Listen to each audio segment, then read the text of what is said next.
This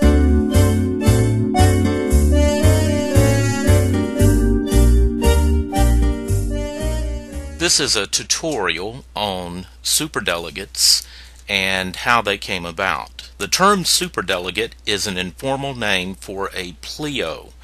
Pleo stands for Party Leader and Elected Official Delegate. They are appointed by the Democratic National Committee under Rules 9A, B, and C. They are unpledged and free to declare their intent to vote for any one of the candidates at any time, change their declaration at any time, or they may withhold their declaration all the way to the convention. Here's how superdelegates are selected. First, if you are a member of the U.S. Congress, you are automatically a superdelegate. Or, if you are a Democratic governor, you are a superdelegate to the DNC.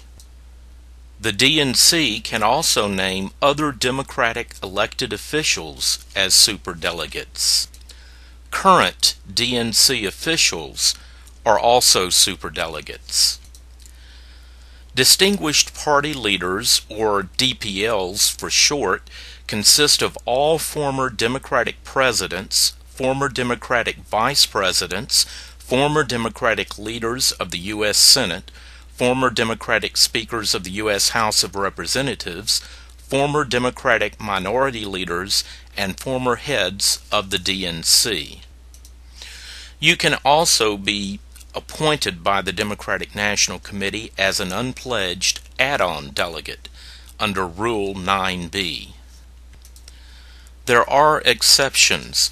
Joe Lieberman has endorsed John McCain for president, therefore he has lost his superdelegate status. Currently, there are about 794 superdelegates. That number has just gone up by one and will be updated in a later screen during the presentation. The number fluctuates for a couple of reasons. First, 2 superdelegates have died since they were named. They may be replaced in party elections later in the spring. Also, the party can name additional add-ons as long as they are picked prior to the start of the convention. Also, delegates who change their geographical home may lose their superdelegate status.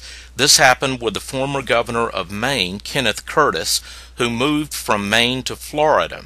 Florida delegates will not be seated at this year's convention due to their moving up the date of their primary. The 3,253 pledged delegates are the result of the state caucuses and primaries. That makes the total delegates 4,047 as of March 11, 2008.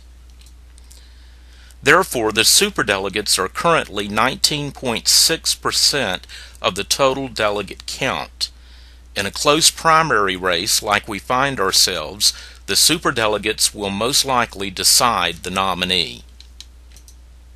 This is an updated slide showing that there are currently 795 superdelegates and 3,253 pledged delegates as a result of the primaries and caucuses already held. That's a total of 4,048 delegates.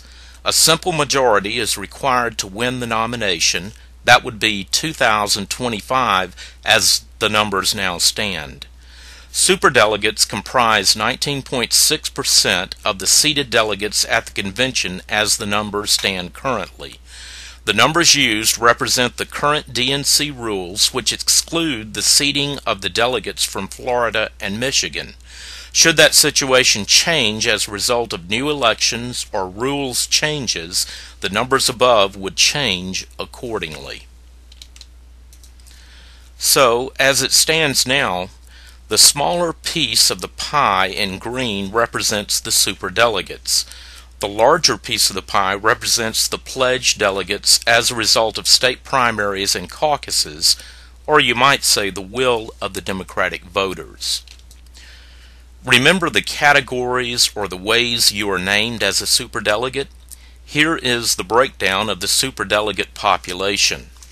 There are 31 governors, 11 are committed to Barack Obama, 10 to Hillary Clinton, and 10 are undeclared. There are 221 representatives, 71 for Barack Obama, 72 declared for Hillary Clinton, with 78 undecided.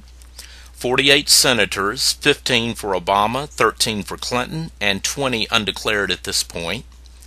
A total of 400 DNC members are superdelegates. 104 have declared for Obama, 140 declared for Clinton, with a total of 156 remaining undeclared at this point.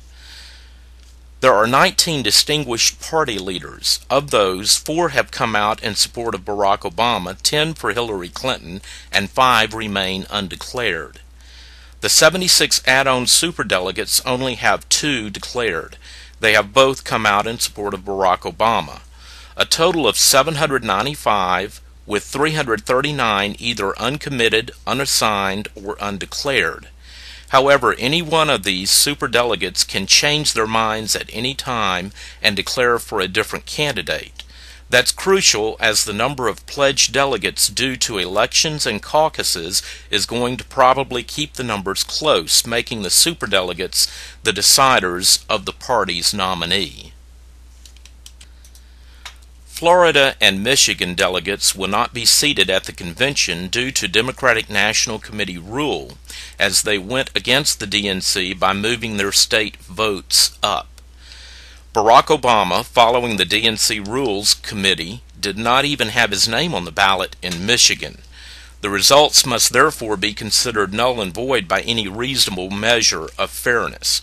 However, if the current results from these 2 states were included, Clinton would have 1,675 delegates to Obama's 1,664.